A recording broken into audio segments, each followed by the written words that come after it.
एगो गांव के लइका दशहरा मेला घूमे गइल बा अपना फैमिली के साथ में, अपना परिवार के साथ में। ओहिजा भीड़ में हेरा जाता, भुला जाता। ओकरा दिमाग काम नहीं करत कि हम कैसे गाँवे जाई।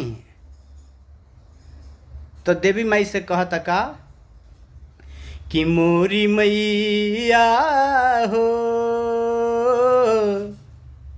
हमके भेजा द हमरा गाँव। मोरी मैया हो,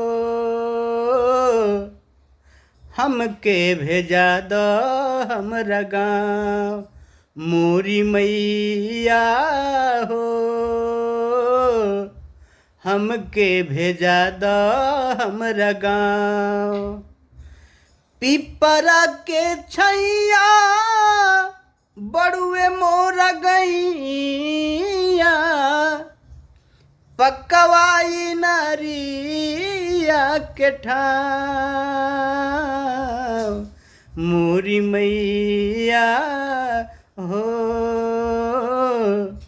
हमके भेजा द हमरा गाँव।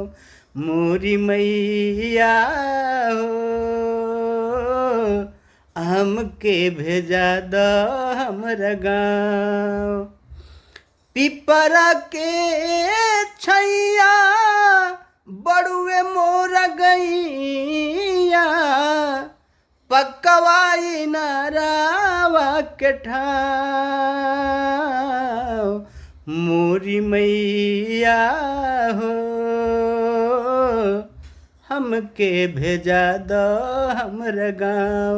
मोरी मैया हो, हमके भेजा द हमरा गाँव।